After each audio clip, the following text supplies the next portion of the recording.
So anyway, there's very little to say. We moved to St. Louis. My parents were Minnesotan. My brothers were born in St. Paul, and we moved to St. Louis when I was 5.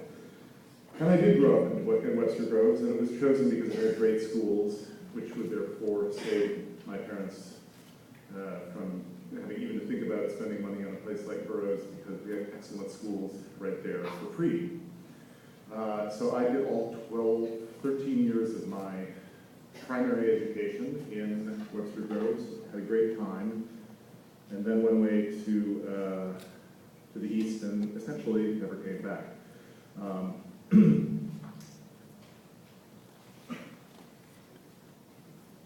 It was good being in high school in the 70s.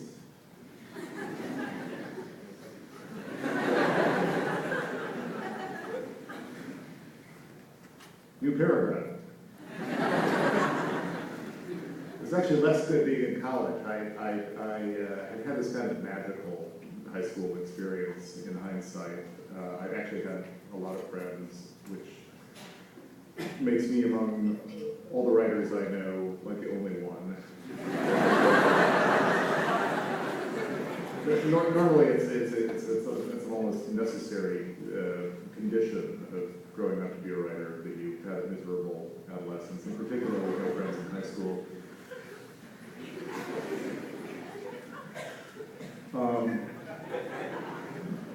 So I made up for it by really having very few friends in college.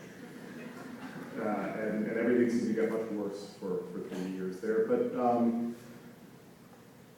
and I got the necessary hardening and embittering from my college experience, and was all set to spend the rest of my life sitting alone in a room, being a writer, which I then did. And remarkably, after 5 years driven by just overwhelming fear of failure, particularly fear of proving my parents right about telling me not to be a writer, I managed to sell a novel, and then I sold another, and then I went through a big crisis in the 90s where I was writing these novels that I wanted everyone to be reading, and not only reading, but being changed by, and perhaps demanding saner and more rational forms of government and human interaction as a result of having read my novels.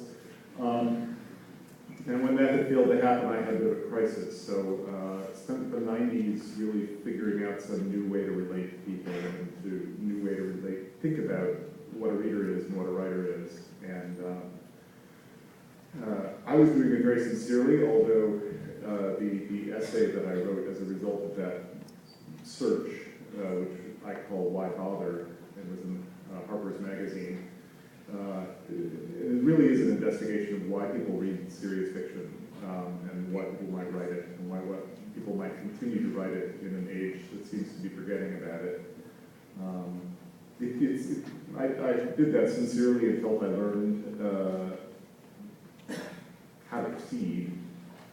But then one English critic called it market research, based on the fact that after having written that essay, my next book did fabulously well, really, and connected in exactly the way I despaired of a book ever connecting with people.